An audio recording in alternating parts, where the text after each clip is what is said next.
have you on file. ಸಂಕ್ರಾಂತಿಗೆ ಸಚಿವ ಸಂಪುಟಕ್ಕೆ surgery ಆಗೋದು ಬಹುತೇಕ ಫಿಕ್ಸ್ ಆಗ್ತಾ ಇದೆಯಾ? ಹೊಸ ವರ್ಷದಲ್ಲಿ ಸಂಪುಟ ಪುನರ್ರಚನೆಯ ಬಗ್ಗೆ ಸಿಎಂ ಒಂದು ಕಡೆ ಸುಳಿವನ್ನು ಕೊಡ್ತಾ ಇದ್ದಾರೆ. ಸಚಿವ ಸಂಪುಟದ ಬಗ್ಗೆ ಹೈಕಮಾಂಡ್ ಜೊತೆಗೆ ನಾನು ಮಾತನಾಡ್ತಾ ಇದ್ದೀನಿ, ಹೈಕಮಾಂಡ್ ನಾಯಕರ ಜೊತೆಗೆ ಚರ್ಚಿಸಿ ತೀರ್ಮಾನಕ್ಕೆ ನಾನು ಬರ್ತೀನಿ ಅಂತ ಕೂಡ ಸಿಎಂ ಹೇಳಿದ್ದಾರೆ. ಸಿಎಂ ಹೇಳಿಕೆ ಬೆನ್ನಲ್ಲೇ ಸಚಿವ ಸಂಪುಟ ಪುನರ್ರಚನೆಯ ಸದ್ದು ಜೋರಾಗ್ತಾ ಇದೆ. ಇಲ್ಲಿ ಕೈ ಪಡೆಯಲ್ಲಿ ಈ ಒಂದು ಸಂಪುಟ ಪುನರ್ರಚನೆ ಚರ್ಚೆ ಜೋರಾಗ್ತಾ ಇದೆ. ಅಂದರೆ ಏನಂತ ಹೇಳಿದ್ರೆ, ಅನೇಕರು ಆಕಾಂಕ್ಷೆಗಳಿರ್ತಾರಪ್ಪ, ನಾನು ಒಂದು ಮಿನಿಸ್ಟರ್ ಆಗಬೇಕು ಅಂಥೇಳಿ. ಅಂಥವರೆಲ್ಲರೂ ಕೂಡ ಪುನರ್ರಚನೆ ಆದ ತಕ್ಷಣ ನಾನು ಕೂಡ ಒಂದು ಲಾಬಿಯನ್ನು ಮಾಡೋಣ, ನನಗೆ ಯಾವ್ಯಾವ ನಾಯಕರು ಗೊತ್ತಿದ್ದಾರೋ ರಾಜ್ಯ ಮಟ್ಟದಲ್ಲೋ ರಾಷ್ಟ್ರ ಮಟ್ಟದಲ್ಲೋ ಅಂಥ ನಾಯಕರ ಮೂಲಕವಾಗಿ ನಾನು ಸಚಿವ ಆಗಬಹುದಲ್ವಾ ಅಂತ ಒಂದು ಚರ್ಚೆ ಅವ್ರಿಗೆ ಶುರುವಾಗುತ್ತೆ. ಅವರು ಆ ಒಂದು ಪ್ರಯತ್ನಕ್ಕೆ ಅವರು ಇಳಿಯಬಹುದಾಗುತ್ತೆ. ಇನ್ನೊಂದು ಕಡೆ ಚೆಕ್ ಮಾಡಿಕೊಂಡಾಗ ಯಾರೆಲ್ಲ ಈಗ ಮಿನಿಸ್ಟರ್ ಆಗಿದ್ದಾರೋ ಅವರ ಮೌಲ್ಯಮಾಪನ ಕೂಡ ಶುರುವಾಗುತ್ತೆ. ಇವರೇನು ಮಿನಿಸ್ಟರ್ಗಳಾಗಿದ್ದ ಮೇಲೆ ಏನು ಕೆಲಸ ಮಾಡಿದ್ರು ಇವರು, ಒಂದೂವರೆ ವರ್ಷದಲ್ಲಿ ಇವರ ಸಾಧನೆ ಏನು ಅಂಥೇಳಿ ಅದಕ್ಕೆ ಒಂದು ಮೌಲ್ಯಮಾಪನ, ಒಂದು ವ್ಯಾಲ್ಯೂಯೇಷನ್ ಶುರುವಾಗುತ್ತೆ ಅದಕ್ಕೆ. ಸೊ ಆಗ ಆ ಒಂದು ಟೈಮಲ್ಲಿ ಏನಾಗುತ್ತೆ ಅಂತ ಹೇಳಿದ್ರೆ, ಕೆಲಸ ಮಾಡಿರೋರಿಗೆ ಮುಂದುವರಿಸುವಂಥ ಚಾನ್ಸಸ್ ಇರಬಹುದು, ಕೆಲಸ ಮಾಡದೇ ಇರುವಂತಹ ಖಾತೆಗಳಿಗೆ ಹೊಸಬರನ್ನು ತಂದು ಕೂರಿಸಿದ್ರೆ ಹೇಗೆ, ಈ ಕಡೆ ಅಸಮಾಧಾನಿತರನ್ನ ಶಮನ ಮಾಡಿದಂತೆಯೂ ಆಯಿತು. ಇನ್ನೊಂದು ಕಡೆ ಯಾರೆಲ್ಲ ಕೆಲಸ ಮಾಡಿರಲ್ಲ, ನೋಡ್ರಪ್ಪ ನಿಮ್ಗೊಂದು ಅವಕಾಶ ಕೊಟ್ಟಿದ್ವಿ 1.5 ವರ್ಷ ಕಾಲ, ನೀವೇನು ಪ್ರೂವ್ ಮಾಡಲಿಲ್ಲ, ಹಾಗಾಗಿ ನೀವು ಬಿಟ್ಕೊಡ್ಬೇಕಾಗತ್ತೆ ಅಂತ ಕೂಡ ಹೇಳಬಹುದಾಗುತ್ತೆ. ಇದರ ನಡುವೆ ಬಂಡಾಯ ಇದ್ದರೆ ಎಷ್ಟು ಜನ ಬಂಡಾಯ ಹೇಳಬಹುದು, ಯಾರೆಲ್ಲ ಬಂಡಾಯ ಹೇಳುವಂಥ ಚಾನ್ಸಸ್ ಇದೆ, ಅಕಸ್ಮಾತ್ ಬಂಡಾಯ ಇದ್ದರೆ ಅವರೊಂದಿಗೆ ಇರತಕ್ಕಂತಹ ಶಾಸಕರ ಸಂಖ್ಯೆ ಎಷ್ಟು, ಇವರು ಸರ್ಕಾರವನ್ನೇ ಕೆಡುವ ಮಟ್ಟಕ್ಕೆ ಒಂದು ಬಂಡಾಯ ಹೇಳ್ತಾರಾ, ಅಕಸ್ಮಾತ್ ಇವರು BJP ಜೊತೆಗೂ ಹೋಗೋ ಚಾನ್ಸಸ್ ಇರುತ್ತಾ, JDS ಜೊತೆಗೆ ಹೋಗುವಂಥ ಚಾನ್ಸಸ್ ಇರುತ್ತಾ, ಇದೆಲ್ಲವನ್ನು ಕೂಡ ಅಳೆದು ತೂಗಿ ಒಂದು ನಿರ್ಧಾರಕ್ಕೆ ಬರಬಹುದಾಗುತ್ತೆ. ಹೈಕಮಾಂಡ್ ನಾಯಕರ ಭೇಟಿಯ ಬಳಿಕ ಅನೇಕ ನಾಯಕರು ಸೈಲೆಂಟ್ ಆಗಿದ್ದರು. ಪುನರ್ರಚನೆಗೆ ಗ್ರೀನ್ ಸಿಗ್ನಲ್ ಸಿಕ್ಕಿಲ್ಲ ಅಂತ ಹೇಳಿ CM ಹೇಳಿದರು.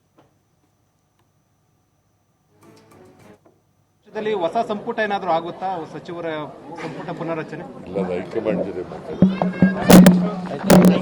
ಹೊಸ ವರ್ಷದಲ್ಲಿ ಹೊಸ ಸಂಪುಟ ಏನಾದರೂ ಆಗುತ್ತಾ, ಸಚಿವರ ಸಂಪುಟ ಪುನರ್ರಚನೆ?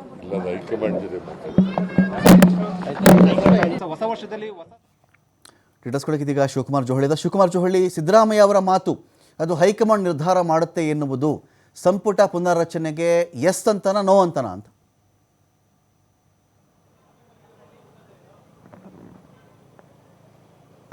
ರಮಕಾಂತ್, ಕಳೆದ 1 ತಿಂಗಳ ಹಿಂದೆಯೇ ಈ ಸಂಪುಟ ಪುನಾರಚನೆ ಆಗುತ್ತೆ ಅನ್ನುವಂತಹ ಚರ್ಚೆಗಳು ಬಂದಿತ್ತು. ಆ ಸಂದರ್ಭದಲ್ಲಿ ಅದರ ಬಗ್ಗೆ ಹೈಕಮಾಂಡ್ ಮಟ್ಟದಲ್ಲೂ ಕೂಡ ಚರ್ಚೆಗಳಾಗಿತ್ತು. ಸಂಪುಟ ಪುನಾರಚನೆಯನ್ನ ಮಾಡೋಣ, ಕೆಲವು ಸಚಿವರನ್ನ ಕೈಬಿಟ್ಟು ಆ ಜಾಗಕ್ಕೆ ಹೊಸಬರನ್ನ ತಂದು ಕೂರಿಸೋಣ ಅನ್ನುವಂಥ ನಿಟ್ಟಿನಲ್ಲಿ ಹೈಕಮಾಂಡ್ ಕೂಡ ಯೋಚನೆಯನ್ನ ಮಾಡಿತ್ತು. ಆದರೆ ರಾಜ್ಯ ನಾಯಕರು ಅದಕ್ಕೆ ಆಸ್ಪದವನ್ನು ಕೊಟ್ಟಿರಲಿಲ್ಲ. ಈಗಲೇ ಸಾಕಷ್ಟು ವಿಚಾರಗಳು ಈಗಾಗಲೇ ರಾಜ್ಯದಲ್ಲಿ ನಮ್ಮ ಮೇಲೆ ಬರ್ತಾ ಇದೆ. ಈಗ ಸಂಪುಟ ಪುನಾರಚನೆಯನ್ನ ಮಾಡಿದ್ದೇ ಆದರೆ ಮತ್ತಷ್ಟು ಗೊಂದಲಗಳಿಗೆ ಕಾರಣ ಆಗುತ್ತೆ. ಹಾಗಾಗಿ ಈಗ ಸಂಪುಟ ಪುನಾರಚನೆಯನ್ನ ಮಾಡೋದು ಬೇಡ, ಬಜೆಟ್ ನಂತರದಲ್ಲಿ ಅದರ ಬಗ್ಗೆ ಯೋಚನೆ ಮಾಡೋಣ ಅನ್ನುವಂಥ ಒಂದು ಸಲಹೆಯನ್ನ DK ಶಿವಕುಮಾರ್ ಹಾಗೆ ಸಿದ್ದರಾಮಯ್ಯ ಅವರು ಹೈಕಮಾಂಡ್ ಮುಂದೆ ಇಟ್ಟಿದ್ರು.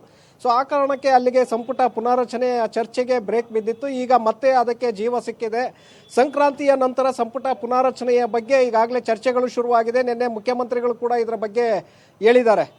ಸಂಪುಟ ಪುನಾರಚನೆಯ ಬಗ್ಗೆ ಹೈಕಮಾಂಡ್ ಜೊತೆ ನಾನು ಚರ್ಚೆಯನ್ನು ಮಾಡ್ತೇನೆ ಅಂತೇಳಿ ಈಗಾಗಲೇ ಅವರು ಹೇಳಿಕೆಯನ್ನು ಕೊಟ್ಟಿರೋದ್ರಿಂದ ಸಹಜವಾಗಿ ಸಾಕಷ್ಟು ಕುತೂಹಲಗಳು ಕೂಡ ಮೂಡ್ತಾ ಇದೆ ರಮಕಾಂತ್. ಯಾಕೆಂದರೆ ಈಗಾಗಲೇ ಸುಮಾರು ಜನ ಹಿಂದೆ ಸಂಪುಟ ಪುನಾರಚನೆ ಆಗುವಂಥ ಸಂದರ್ಭದಲ್ಲಿ ಸೂಟು ಬೂಟು ಹೊಲಿಸ್ಕೊಂಡು ರೆಡಿ ಆಗಿದ್ರು. ನಮಗೆ ಈಗ ಅವಕಾಶ ಸಿಗುತ್ತೆ ಅನ್ನುವಂಥ ನಿಟ್ಟಿನಲ್ಲಿ ಯೋಚನೆಯನ್ನು ಮಾಡ್ತಾ ಇದ್ರು. ಹೈಕಮಾಂಡ್ ಮಟ್ಟದಲ್ಲೂ ಕೂಡ ಲಾಬಿಯನ್ನು ಶುರು ಮಾಡಿದ್ರು.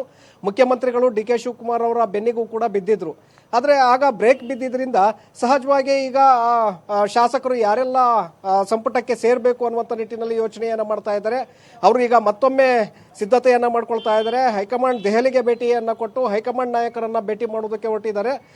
ಮತ್ತೊಂದು ಕಡೆ ಯಾರು ಕೈ ಬಿಡಲಾಗತ್ತೆ ಅನ್ನುವಂಥ ಚರ್ಚೆಗಳು ಈಗ ಶುರುವಾಗುತ್ತೆ. ಅವರು ದೆಹಲಿಗೆ ತೆರಳಿ ಹೈಕಮಾಂಡ್ ಮನವೊಲಿಸುವಂತ ಒಂದು ಪ್ರಯತ್ನಕ್ಕೂ ಕೂಡ ಈಗ ಕೈ ಹಾಕಲಿದ್ದಾರೆ. ಸಂಕ್ರಾಂತಿಗೆ ಬಹುತೇಕವಾಗಿ ಸಂಪುಟ ಪುನಾರಚನೆಯನ್ನ ಮಾಡುವಂತಹ ಒಂದು ಹುಮ್ಮಸ್ಸಿಗೆ ಮುಖ್ಯಮಂತ್ರಿಗಳು ಕೂಡ ಬಂದಿದ್ದಾರೆ ಅನ್ನುವಂಥದ್ದು ಇಲ್ಲಿ ಸ್ಪಷ್ಟವಾಗ್ತಾ ಇದೆ. Ramakant, thank you Shivu.